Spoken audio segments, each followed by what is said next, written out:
they are taking a cue from some of the bickering, some of the problems that happen in the NPP, where people who are serving in government sought to undermine MP candidates and all sorts of things. So they want to cut all of them off. DCEs, they are all affected. These people, some of them undermined the sitting MPs. It is an interesting issue, but one thing that we can all admit is that parties are not the strongest when they are in power, because it gets to a point that some of their best resources, human resources, are moved to go and govern. And there is this natural transition that occurs to find people to fill spots. And in our space, with all the uncertainties in political party financing, you realize that funding issues and all that is also complicated. So there is a genuine fear that this person is going here to build their war chest and come and take a position that someone has worked so hard for, and so on and so forth. I don't particularly know the thinking that went behind the decision of the National Executive Committee of the NDC to go in this direction.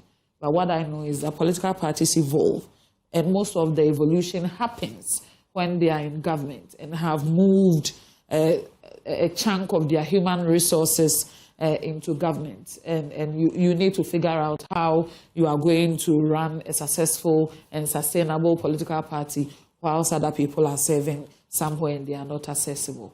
So our party is going through its own evolution, as you are aware of. And today, after today's election, we'll be back at the drawing board, as we did at last year's July conference, to see how best we can move along the changing time. So this is a good thing they are doing. If it's good for them, it's good for democracy. I am not.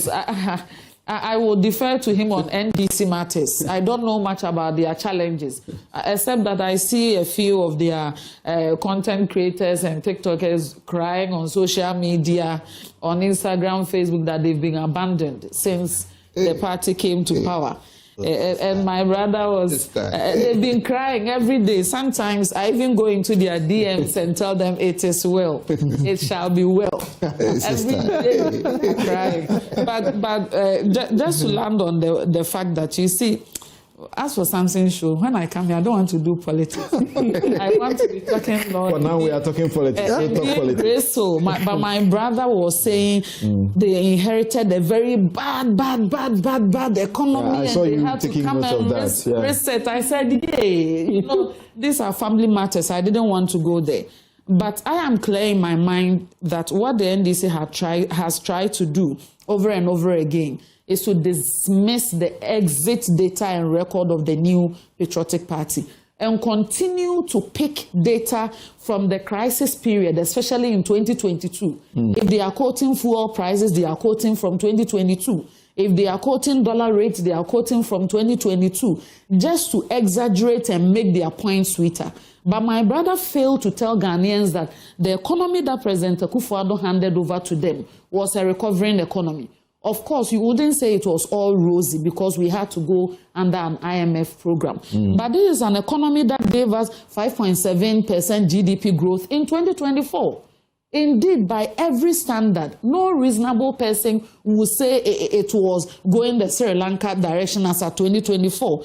This is an economy that left more than 3.5 months import cover for your government, almost $9 billion US. The economy that left a gold reserve of, according to your data, 30.5 metric tons, when historical records show that we inherited a little over 8 metric tons. The gold that you have sold and liquidated and left only 18.6 tons. The economy that kept the children in schools, the economy that procured 2,240 drip equipment for all the MMDAs, so that you have appointed a national drip coordinator, 16 regional drip coordinators, you've appointed district drip coordinators, some are using the drip machines to do galamsey, according to the journalists like Erastus who have been following the galamsey menace.